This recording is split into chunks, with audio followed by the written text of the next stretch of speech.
Sa pagkakataon po na magkaroon ng special session, tutuparin po natin ang ating sagradong tungkulin sa ilalim ng ating saligang batas. We will be there. Nag-heart to heart kami ni Brother Joel, and even if I know the cost, it's not something you can feel unless ikaw talaga. Kung papayag tayo na i-maneuver lang itong flood control, at nakita na po natin lalo po sa Blue Ribbon headed by Senator Lacson, at hindi pa ho tapos in-expect po namin, part of their playbook yan, mangligaw, mag-offer ng kung ano, no, kung hindi, mag-threaten, kung hindi, itutuloy nila threat nila. False witnesses, maglalabas ng mga contractor, di ba kinuha ngayon si Diskaya. Meron na pong bumaliktad dun sa mga DPWH na sinabi nila na binidiktahan din sila kung ano sasabihin. Yung unang sinabi ni Yusek Bernardo, nagbago din yon. Kay Senator Joel Villanueva, apat na yung version nung paano siya supposedly guilty. And none of those versions are true.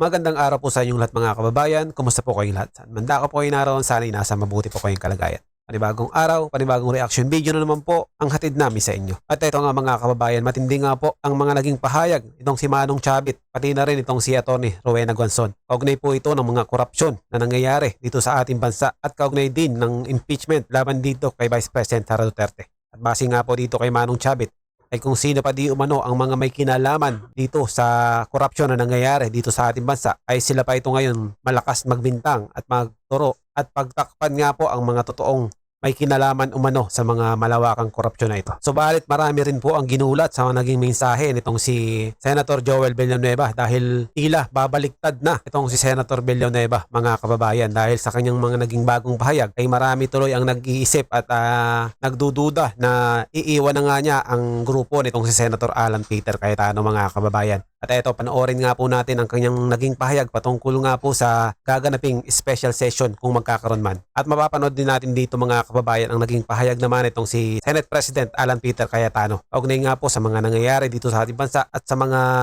plano di umano ng kabilang grupo para takutin at suhulan ang ilan sa mga kasama niya para lumipat sa kabilang grupo. Panoorin po natin. Pero bago yan, kung bago ka pa lang dito sa ating channel, ay mag-subscribe ka na at i-click mo na din ang notification bell para maging updated ka sa mga susunod pa natin video. Paki-like at paki-share mo na din ang video ito sa iba pa nating mga kababayan.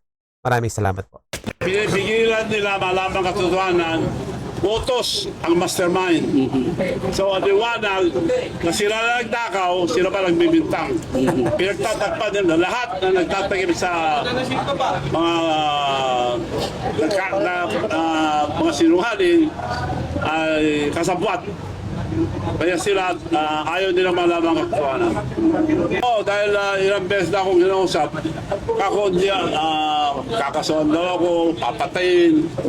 Pinapatay pa ako nung araw Kaya sa akin, patayin na ako matagal. Patayin din ako nung ako, okay lang. Basta wag lang manalo ang mga magdarakaw.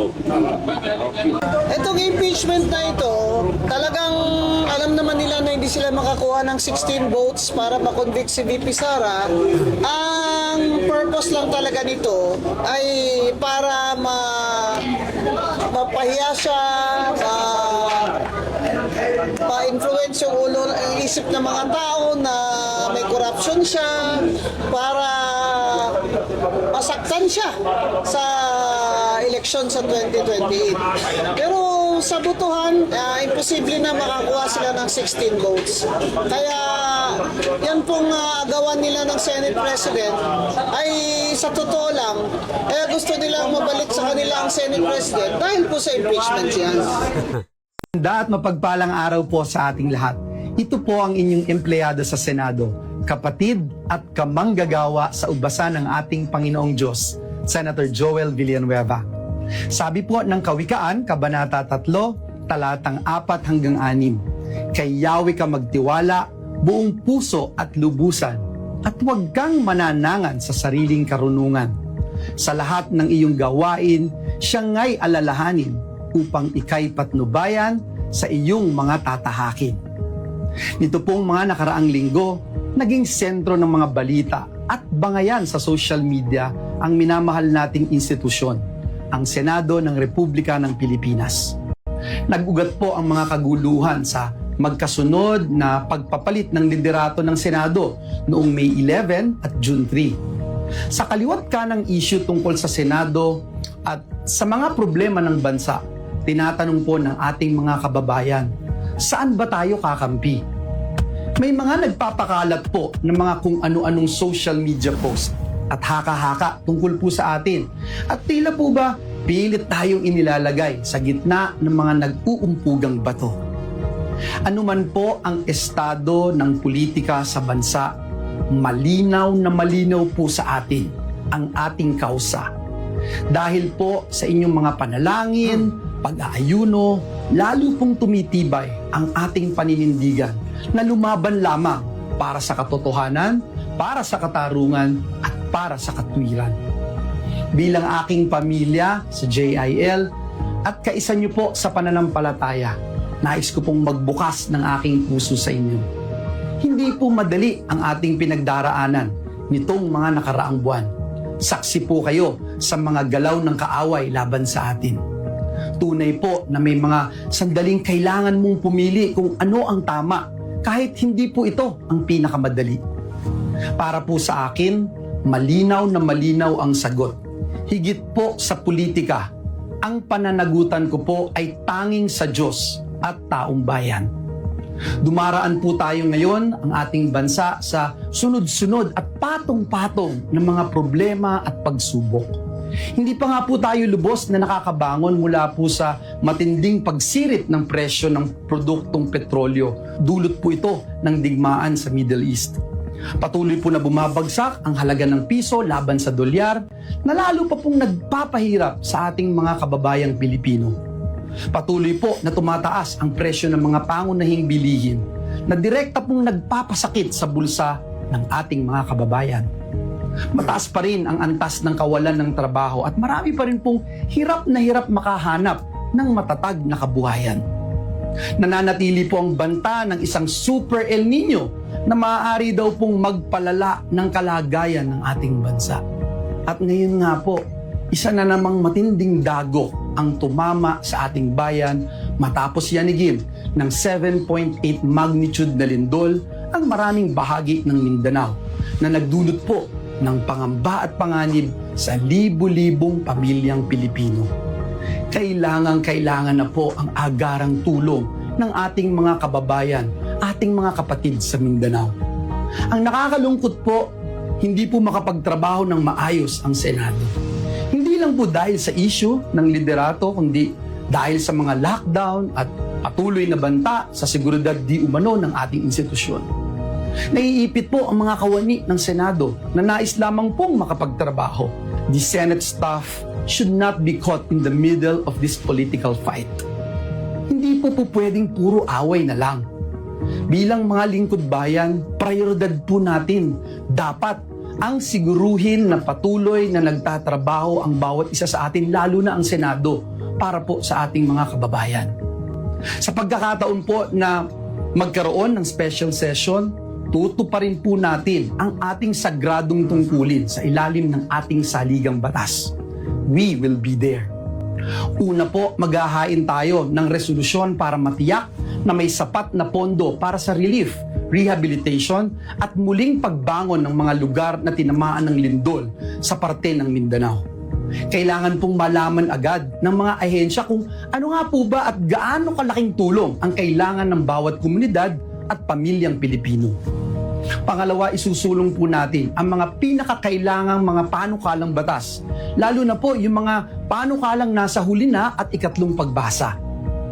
Ikatlo, bibigyan katiyakan po natin ang ating mga kapwa lingkod bayan na naghihintay ng confirmation ng kanilang mga appointment, lalo na po ang mga opisyal ng ating sandatahang lakas. Mga kapwa kong manggagawa sa ubasan ng Panginoon, hindi po ito panahon ng kampihan. Kapag may kababayan po tayong nangangailangan, tungkulin po nating tumugon at maglingkod. Noon hanggang ngayon, klaro po sa atin, klarong-klaro po sa atin ang dahilan kung bakit tayo narito bilang lingkod bayan. Klaro po sa atin kung bakit tayo ay dinala ng Diyos sa posisyon na ito. Tungkulin po nating protektahan ang ating institusyon at unahin ang kapakanan ng ating mga kababayan. Higit po sa lahat, patuloy po tayong maninindigan para sa Diyos at para sa bayan. Maraming salamat po at pagpalain tayong lahat ng ating Panginoon. Sa lahat nating mahal na kababayan sa Luzon, Visayas, Mindanao, lahat ng kababayan natin na nagiging simbolo kung ano ang pagiging Pilipino sa bawat parte ng mundo. Napaka-unique po ng Pilipino kasi wala atang bansa na masasabing walang Pilipino doon.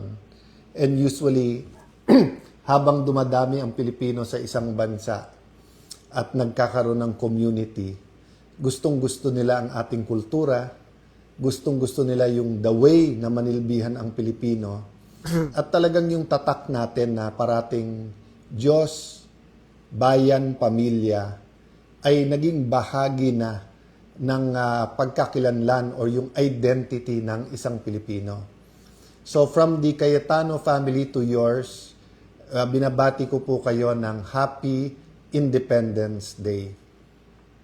And siguro naman po, lahat ng public servants or lahat ng leaders, no, maging student leader, maging leader ng Parent Teachers Association, leader ng mga TODA, JODA, Pangulo ng Republika ng Pilipinas, church leaders, business leaders, leaders sa media, leaders sa sports. Pag Independence Day ay meron talagang message about kalayaan, about independence, about freedom. So let me take a phrase out of the Bible that really means much to me, but let me apply it both to biblical principle, to politics, to both, but even more than that, sa everyday life natin. Meron pong biblical verse na nagsasabing, may verse po na nagsasabing, who will build a tower without counting the cost? So it's a very, very practical verse na basically sinasabi, kung may i-build ka, tanungin mo na sarili mo kung ano yung cost. And of course, during biblical times, hindi lang pera yon. Kasi ngayon, pag sinabing halimbawa, gagawa akong bahay, tatayo akong restaurant, tatayo akong hotel, or sabihin ng church leader, magtatayo ako ng church, basically ang tanong, di ba, may pera ka ba? Kasi nga, with money, you can hire the architect, the engineers, you can get the best plans, you can buy the land, you can buy the cement, yung bakal, etc. But remember, during biblical times, it was much, much harder to build something. Do you have the skilled workers? Do you have permission of the king? Do you have the resources then, di ba? Not only the financial resources, but do you have yung mga kahoy na gagamitin? Kasi yung iba nun, galing pa sa ibang bansa. Do you have the masons, di ba? So napakahirap, but the verse basically tells us that kailangan ng wisdom, kailangan ng knowledge, kailangan ng understanding doon sa if you're going to build something. Going back sa history naman, whether as an elementary, high school, or lalong-lalo na college student, every time we talk about history, paulit-ulit sinasabi sa atin, di ba, na ang taong hindi alam ang kanyang pinanggalingan ay hindi makakarating sa kanyang paruroonan. That's why we study history, di ba? Dahil sa Pilipino, parang paulit-ulit, di ba? Parang panahon ng Spanish, 300 years tayong sinakop, mahigit 300 years, almost 400, paulit-ulit ang pangako, pero second, third, fourth class citizen tayo sa sariling bansa. Kahit na educate na ang marami, kahit sila Dr. or Gat Jose Rizal ay nakakapunta na sa Europe, nakakapag-argue na, yung iba gustong maging province tayo ng Spain, yung iba kalayaan, pero parang paulit-ulit, every time there's a rebellion, may promise, mauulit na naman. Siguro ibang-iba yung pananakop ng Hapon because the suddenness and cruelty, no? But ganun sa Amerika. So first, with the treaty that delivered the Philippines from Spain to the US, parang savior. But suddenly, nung in-announce ang Amerika na hindi pa kayo handa, sa amin muna kayo, tuturuan muna namin kayo ng governance. But later on, we realized that just like the Spanish, they wanted our natural resources. And just like the Spanish, there's a different kind of class system, pero hindi ka pa rin American citizen or iba pa rin ang karapatan ng Amerikano kaso sa Pilipino. Then of course, medyo put on hold yon kasi nga, nung dumating yung Japanese na pananakop sa ating bansa nung World War II, grabe ang suffering. Hindi ko na isa-isahin yun, kasi nga, napaka-close na natin sa mga Hapon ngayon at that was in the past. But my point is, number one, if we think paulit-ulit na lang tayo, EDSA 1, EDSA 2, EDSA 3, corruption, hindi ko na isa-isahin yung mga scandal, pero eto na naman tayo. Gulo sa Senado, may statesmanship, may pagkakaisa, eto na naman tayo. Nagkulang ba tayo sa pag-aaral ng history? That's another topic and I leave that to historians kasi napakagandang debate yan. Hindi lang natuloy kasi nawala sa uso pero 2022, usong-uso yan yung about history. No? But the point I want to make today is that ang ating kalayaan ay may cost. So for example, as a Christian, and let me address myself to Christians, of course it's for everyone, but as I read the Holy Book, the Bible, naintindihan ko na buhay ng Panginoon Hesukristo ang cost ng aking reconciliation sa Panginoon. Ang cost ng aking muling pagkabuhay o pagiging born again. Ang cost ng pagkakasala sa Eden na nahiwalay tayo sa Diyos at kailangan bumalik. Di ba? Naiintindihan ko rin na kung yun ang cost ng aking salvation, may pagbabago dapat sa buhay ko. So may cost, may benefit, di ba? So yung aking, yung sabi nila, he who began a good work in you will be faithful to complete it. So minsan tinatanong ako nila ni, paano ikaw naging mas patient sa akin? Paano ikaw naging patient one na kung ano-ano nang sinasabi sa iyo, kung ano nang ginagawa, okay pa rin sa iyo or sumagot ka man, hindi ka galit sa tao na yan. Sabi ko, love, kasi lahat tayo work in progress. Siguro ako, kung hindi ako pinatawad ng Diyos, kung hindi ako pinatawad ng iba, kung hindi rin nila ako binigyan ng pag-asa, hindi ako yung taong nakikita mo ngayon. And if I offend some people now, partly kung tama ako, then you shouldn't be offended. Dun sa part na mali ako, I'm a work in progress and I don't offend people for the purpose of simply offending you or makipag-alaskahan lang. But it's because may pinaglalaban tayo. So going back sa may pinaglalaban, we're fighting for something. So now, we're fighting for truth na lumabas yung buong katotohanan, maging sa impeachment yan, maging sa Blue Ribbon Committee, maging sa leadership sa Senate. We're fighting na independent ang Senado at hindi utus-utusan lang ng Malacanang. We're fighting na mawala ang corruption at mawala ang poverty sa ating bansa. We're fighting na bawat sentimo na ibayad ng bawat Pilipino ay magamit sa tamang mga proyekto, parang walang mamatay na dahil walang gamot o walang doktor, wala pong mastant which leaves permanent damage sa ating future generations, stunting yung pagkabansot. We're fighting na lahat ng Pilipino has equal opportunity sa pag-aaral. We're fighting for a living wage, no? Meaning, hindi lang minimum wage na, ayan, kumikita ka na ng konti. Hindi. Yung sapat para sa dignified o marangal na pagkabuhay ng Pilipino, no? Hindi lang sa sarili pero sa kanyang pamilya niya. Lahat ng ito may cost. So kung pinag-aaralan po natin ang mga heroes nung Pilipinas during sa panahon ng panahon po ng Hapon, panahon po ng Espanyol, hindi lang po pawis, hindi lang dugo, hindi buhay ang kanilang binuwis. for us who are martial law babies, of course, the narrative na baka naging communist country din tayo like the other. Mahirap kasi ikwento sa inyo yung narrative ngayon kasi yung dalawang communist countries na malapit sa atin, malapit geographically like Vietnam and China are much more modern sa atin pagdating sa education, technology, sa economics, yung socio-economic welfare ng tao.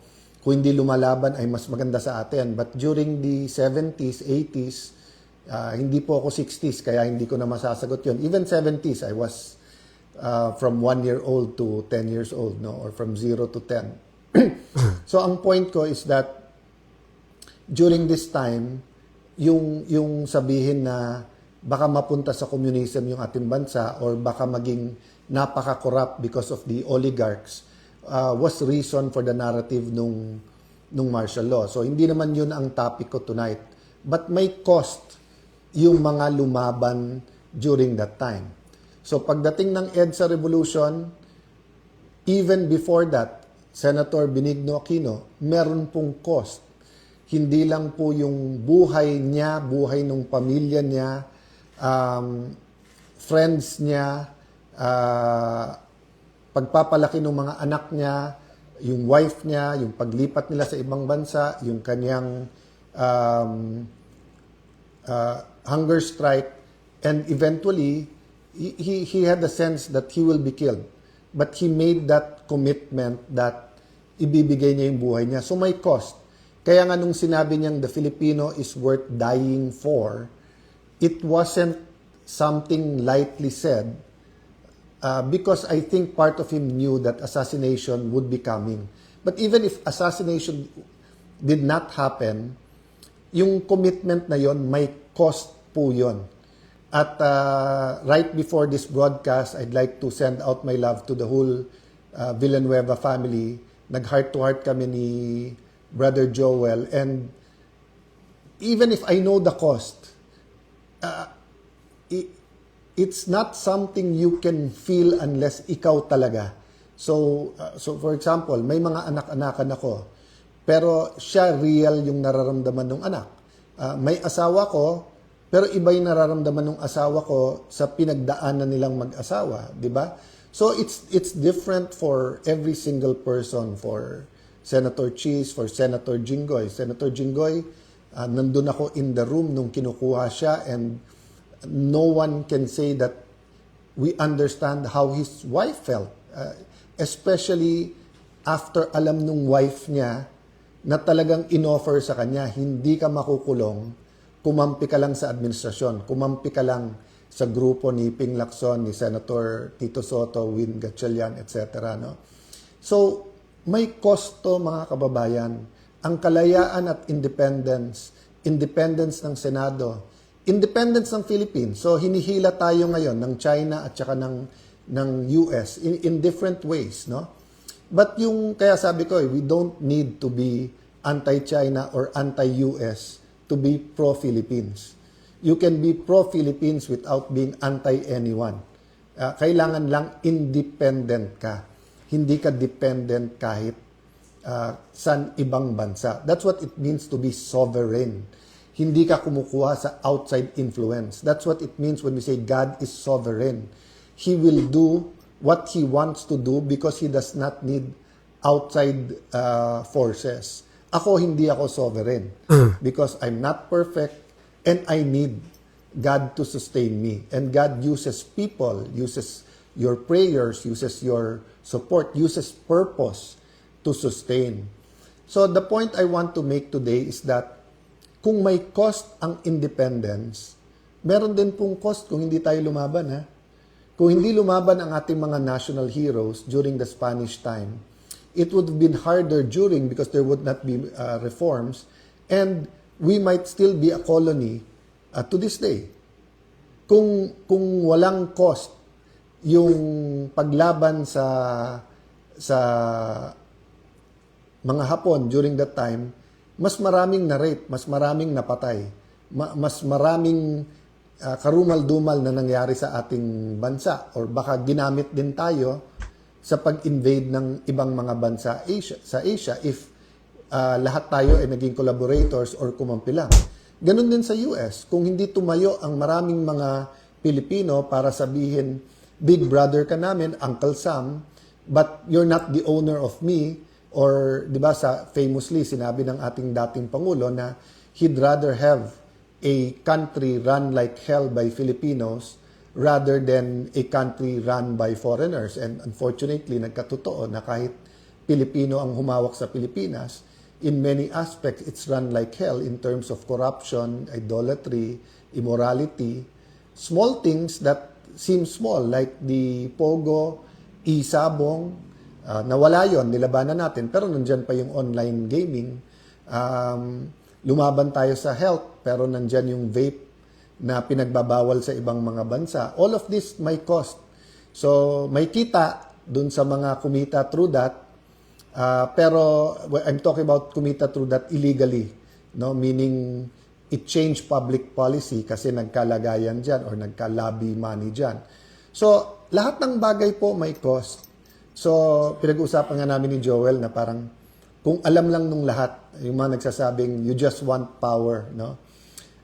Konting katahimikan lang sa buhay ng grupo namin ngayon is paradise already, di ba? Yung di ba pag halimbawa pagka araw-araw sa restaurant ka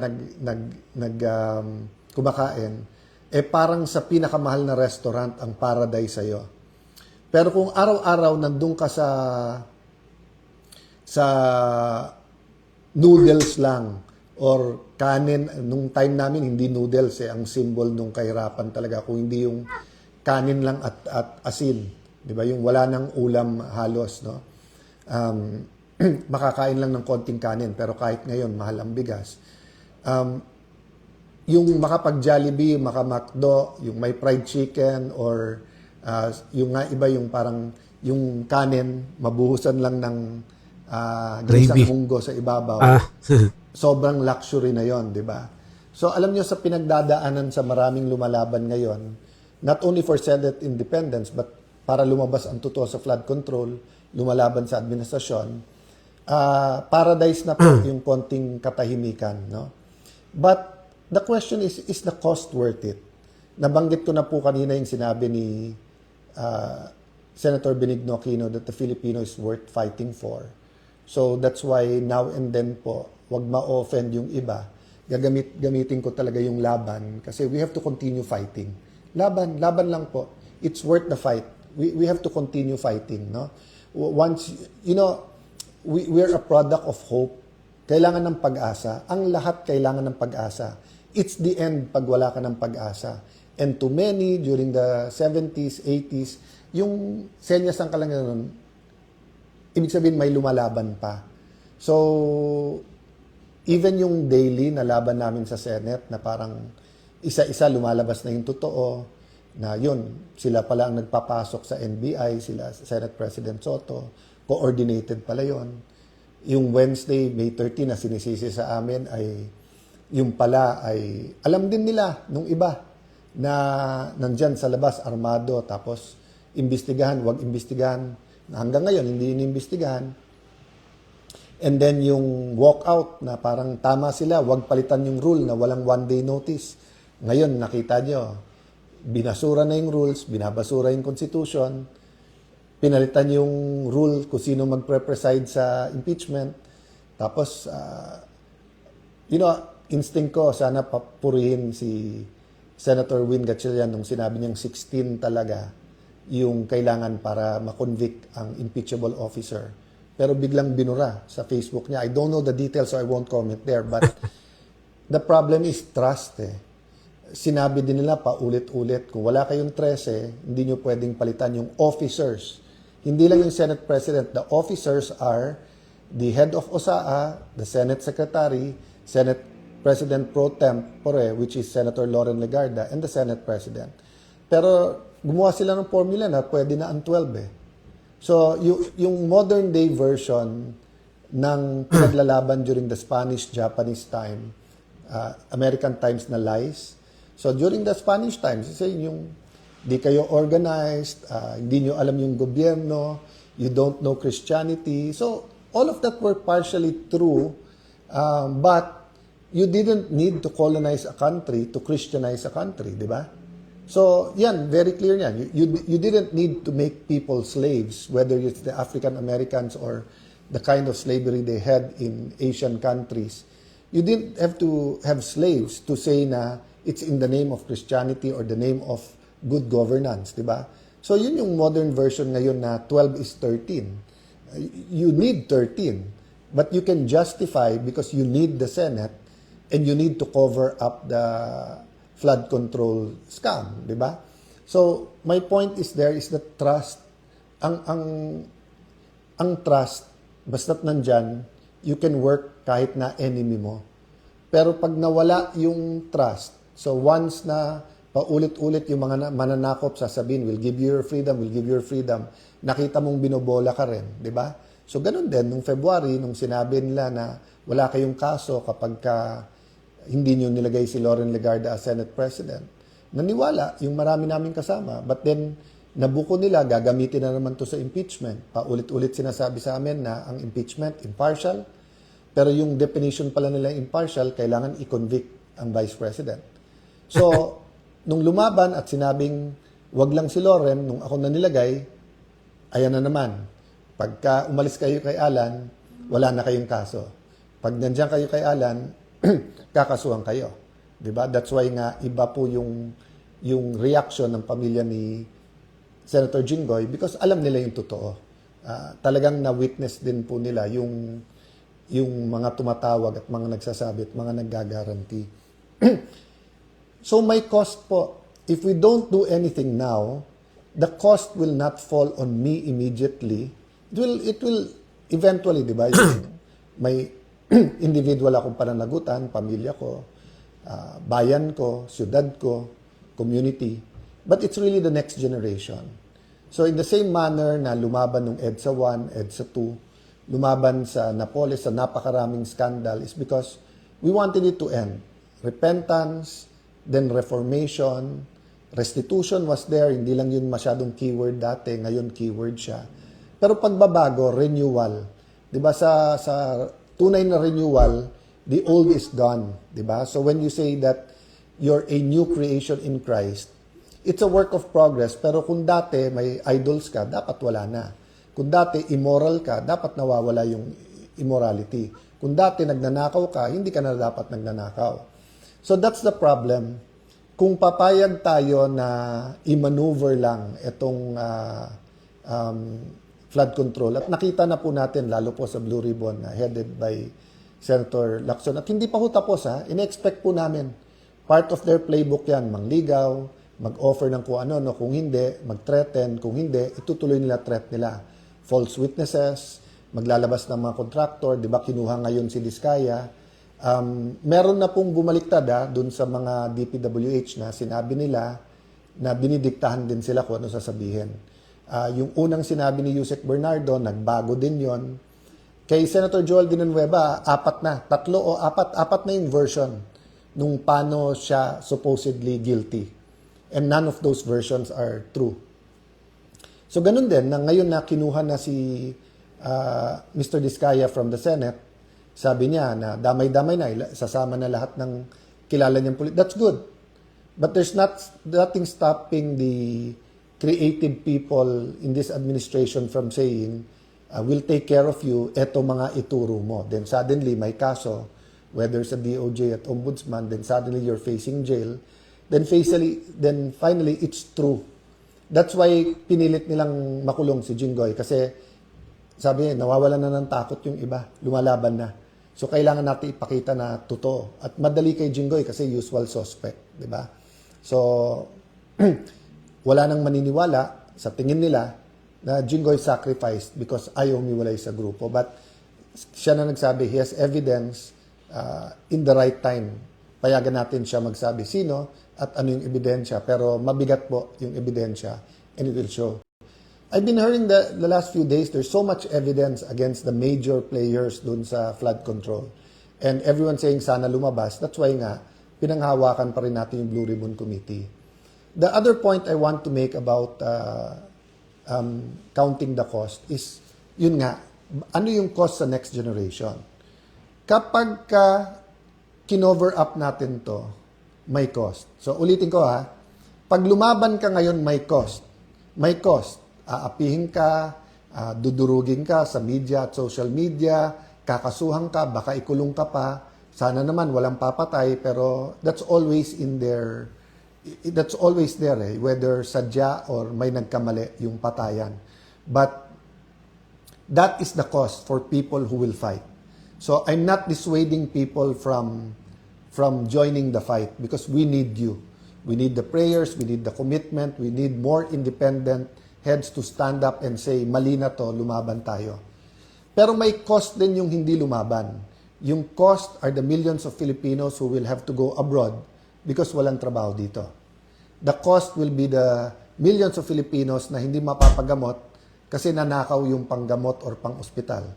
The cost will be millions of Filipinos na mababansot because there's not enough money or not enough programs for the first 1,000 days ng buhay nung tao, no? Or including yung healthcare nung buntis, di ba?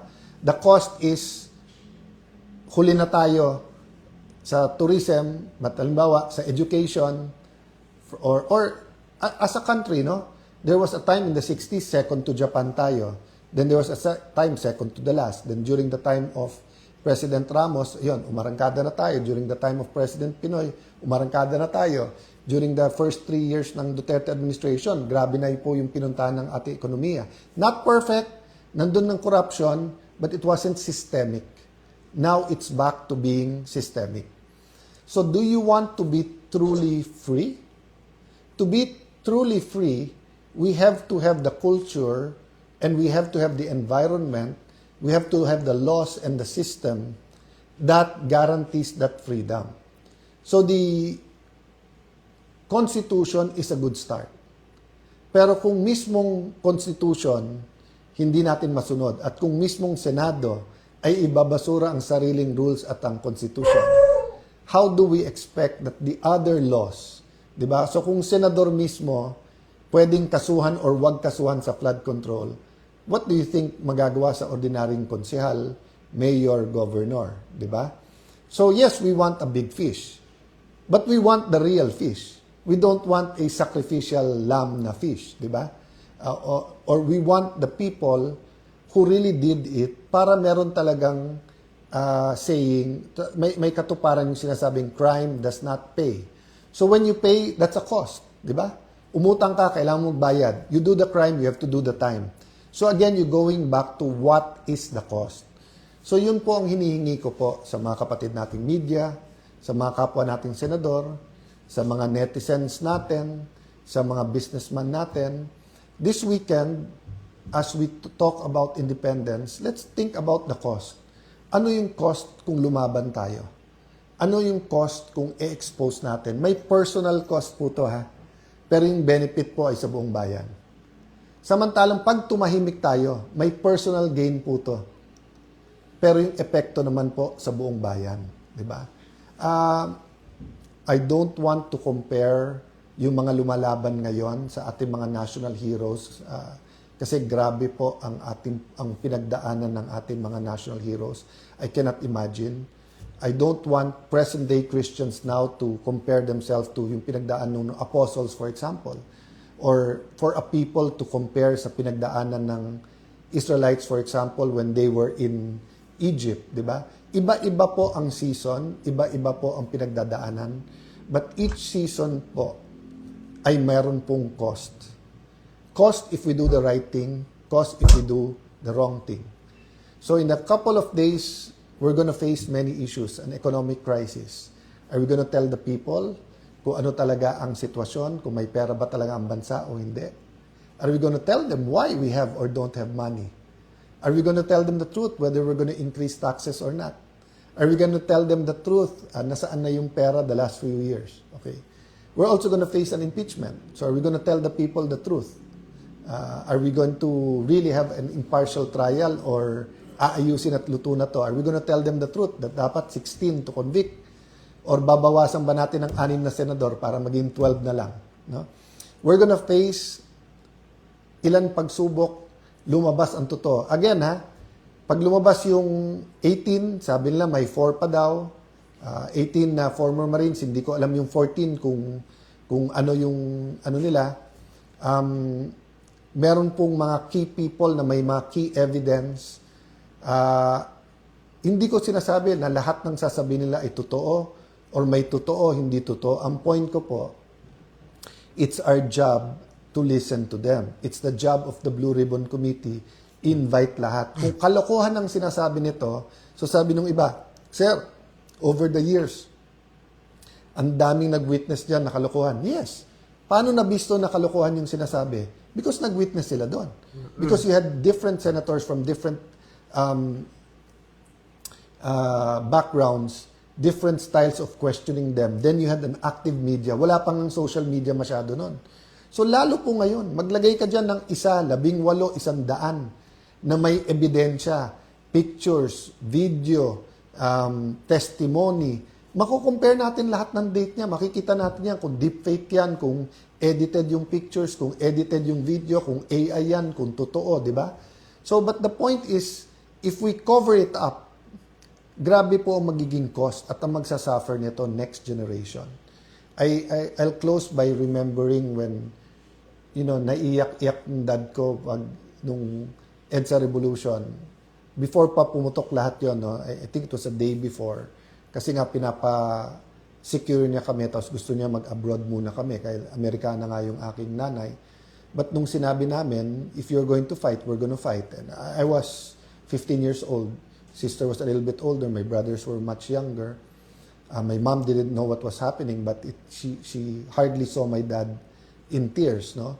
So, he maiyak-iyak lang, but nung sinabi namin, we'll stay, if you're gonna fight, we're gonna fight, dun siya naiyak. Kasi sabi niya, I'm doing it for you. I'm doing it for you. So, napakaraming beses all throughout our life na mag-aral ka ng mabuti, Alan, para sa'yo to. Di ba? Alan, bakit mababa grades mo? Di ba? Mapapamanahan kita, pero magagastos mo lang yan. Pero mag-aral ka, para sa'yo to. Pia, hindi ka pwedeng pumunta sa party na walang chaperone. Para sa'yo to. Many, many times it was about discipline. And later on in life, para sa'yo to. But yung sacrifice, he meant it. And in fact, fast forward, in his last few months, nung umiiyak siya, nung sasakit, and then he told me, Alan, nung 60s, nandito ako sa Amerika. High hopes for the Philippines, pero ganito Pilipinas. So isipin mo yon, 2003. But sabi niya, 40 years later or 30 years later, ganun pa rin ang Pilipinas. Sabi niya, ganun pa rin ang hopes niya, pero ganun. Tapos umiiyak siya. Tapos sinasabi ko, Dad, don't lose hope. So can you imagine the sacrifices in 1986? Now it's 40 years later. 40 years was the number of years that the Israelites were in the desert. And I've always thought it was simply because of disobedience. Because disobedient, paulit-ulit, ang people of God, hindi pinayagan na ang few weeks, few days, or 2 weeks na biyahe by foot, mapunta na sa Israel, ay naging 40 years. But may nag-explain po, and I've seen a lot of preaching after that, na nagsabing, the Israelites were taken out of Egypt, but Egypt was not taken out of their minds. Meaning, they still taught as slaves. So they cannot be conquerors in the new land unless they learn to be conquerors. And because of many things, including disobedience, they did not learn to be conquerors. Kailangan maubos ang generation nila. Kaya yung new generation na ang pumasok. So when natapos yung martial law, nagkaroon ng new constitution, sabi nung iba, hindi nawala yung corruption, na decentralized lang. So dati centralized sa Malacanang at sa executive ang corruption. Ngayon may corruption sa legislative, sa konsehal, sa barangay, businessman, yun din ang sinasabi. Dati I just have to contend with the USEC, naging director. Dati I just have contend to the mayor, ngayon panay barangay captain. So nandyan yung mga problema. But the question is, after 40 years ng EDSA Revolution, is the new generation, kami na yon, mga martial law babies, ready to turn over to the next generation to say, we're ready to be corrupt-free. So, yun po yung cost ng laban namin ngayon. We cannot turn over to you a corrupt-free Philippines pag hindi tayo lumaban. And dun sa mga Gen Z na hindi naiintindihan yung laban ngayon, hindi rin namin maintindihan yung laban ng parents namin noon. Kaming mga pro-Marcos, simple lang. Pro-Cory kayo, pro-Marcos kami. Ganun kami, ganyan kayo. At that time, it was simple. Dalawang na lang eh. Sa basketball, Crispa, Toyota. Sa toothpaste, Colgate, Close-Up. Sa camera, Kodak, Fuji, dalawa lang pagpipilian. Ngayon, magulo na. Multi-party. Everyone, may sobrang left, may sobrang right, may pink, may original yellow, may pink lawan, may DDS, merong DDS pero hindi ako ganito. May Marcos alone, may Marcos pa rin, may Marcos na rin. So, gumugulo. At saka dati, dyaryo, ilan lang, TV, ilan lang, radyo per province, yung top 3. Ngayon, with social media, everyone has, So, iba po ang laban ngayon. We cannot solve today's problems with yesterday's solution. Iba na po. And yes, this laban na to, hindi lang to laban nung ka-age ko at mas matanda sa akin. Laban to ng ating mga Gen Z, ng mga bata ngayon. Those between, 15, 16, 17 to 30. Laban nyo to kasi you will inherit. So some of you think we're wrong. And it's better the direction we were taking. Some of you think we're right. Hindi yun yung topic natin tonight. Ang topic natin tonight, simple lang, may cost. May cost na mag-decide kayong lumaban. May cost din para sabihin natin hindi lumaban. And if you ask me tonight, if we want a real independent Philippines, kung gusto nyo na every year sasabihin natin, ngayon taon na to, mas malaya tayo, kailangan tuloy-tuloy ang laban. Pag kumakanta po tayo ng ating national anthem, yung Lupang Hinirang, ang sinasabi po natin, ang mamatay ng dahil sa iyo. So we're singing to ourselves for the world to hear, but we're singing it to ourselves. So when the athletes were so proud of wins the gold medal and they're hearing, kung willing ka nga mamatay para sa ating bansa, ano pa yung mag-training ka na napakahirap para umabot doon? Di ba? So to certain groups of people, let's say to doctors during COVID, na frontliners, yung pagkanta nila ng mamatay ng dahil sa iyo is not only totoo, it is real every day. Sa mga pulis na kahit off duty, pag may krimen, they have to rush to the site rather than run away. Totoo yung mamatay ng dahil sa iyo kasi nga any day they can face death. To the AFP that's assigned to areas na meron pang rebelde, totoo yung mamatay ng dahil sa iyo. Even if we don't agree with the hard left, with the communist. Yung gigising sila umaga na baka may enkwentro sila sa AFP. Kung kumakanta sila ng Lupang Hinirang, totoo sa kanila yung mamatay ng dahil sa iyo. Kasi nga, hindi lang totoo, but it's clear and present. To many of us, it's a possibility, but it's not a probability. Okay. However, if we can sing, mamatay ng dahil sa iyo, that means, pwede din tayong kumanta ng magsakripisyo dahil sa iyo. Pwede din dun yung magdasal dahil sa iyo. Nandun din yung mag-rally dahil sa iyo. Nandun din yung lumaban. Di ba? So, when we sing the national anthem in the next few days, and when we remember June 12, let's remember meron tayong pinaglalaban. And I will end by saying, I wholeheartedly believe we were made in the image and nature of God. So God wants us free. God wants us independent. But God wants us dependent to Him, but independent of other forces. No?